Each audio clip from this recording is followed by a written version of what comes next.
Assalamualaikum warahmatullahi wabarakatuh. Perkenalkan, nama saya Juan Syakir Haji. Saya dari IKM 5. Saya ingin menjelaskan tentang hakikat bahasa. Yang pertama, definisi bahasa. Bahasa adalah sistem simbolis yang digunakan untuk berkomunikasi, mengekspresikan pikiran, dan membangun makna. Yang kedua, pentingnya bahasa. Bahasa merupakan alat penting dalam kehidupan manusia, memungkinkan kita untuk berinteraksi, belajar, dan membangun budaya. Yang ketiga, tujuan memahami hakikat bahasa, fungsi dan karakteristiknya. Selanjutnya, fungsi bahasa. Yang pertama, fungsi informatif, menyampaikan informasi dan pengetahuan. Yang kedua, fungsi ekspresif, mengekspresikan perasaan, emosi, dan sikap. Yang ketiga, fungsi direktif, memberikan instruksi, perintah, dan permintaan. Yang keempat, fungsi estetis, menciptakan keindahan dan nilai seni. Yang kelima, fungsi estetis, menciptakan keindahan dan nilai seni. Yang keenam, fungsi sosial, membangun dan memelihara hubungan sosial. Fungsi bahasa dapat dibagi menjadi dua bagian, yaitu fungsi bahasa secara umum dan secara khusus. Bahasa secara umum adalah untuk berkomunikasi. Bahasa memungkinkan kita untuk berbagi informasi, ide, dan perasaan dengan orang lain. Sedangkan fungsi bahasa secara khusus sangat beragam dan bergantung pada konteksnya. Sifat-sifat bahasa. Yang pertama, bahasa itu bersifat unik. Setiap bahasa di dunia itu mempunyai ciri khas yang spesifik yang tidak dimiliki oleh bahasa lain. Yang kedua, arbitrer. Hubungan antara kata dan makna tidak selalu logis atau alami. Contohnya, meja tidak memiliki hubungan fisik dengan objek yang disebutnya. Yang ketiga, simbolik. Bahasa menggunakan simbol, kata, tanda, dan lain-lain untuk mewakili objek, ide, dan konsep.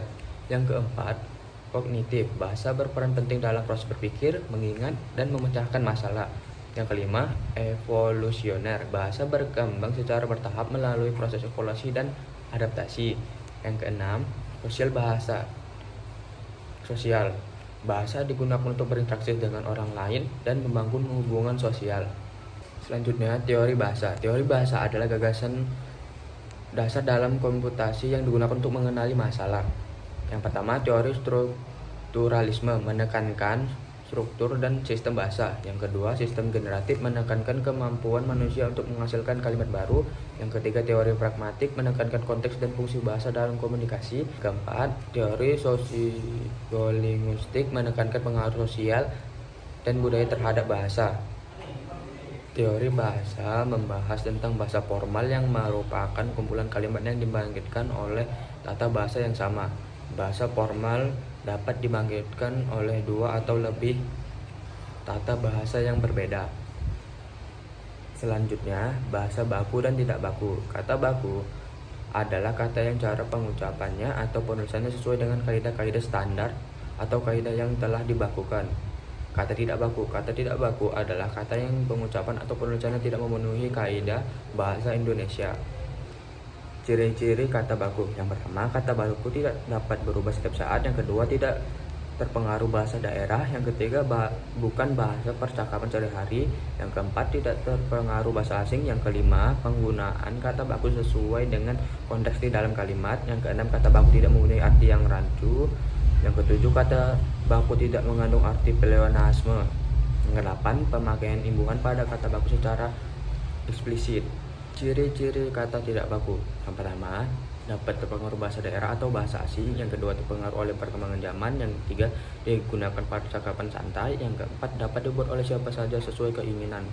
Nah, kesimpulannya, hakikat bahasa. Hakikat bahasa sistem simbolis yang kompleks dan dinamis. Fungsi bahasa beragam dan penting dalam kehidupan manusia. Teori bahasa, bidang studi yang luas dan kompleks. Sekian penjelasan hakikat bahasa dari saya. Assalamualaikum warahmatullahi wabarakatuh.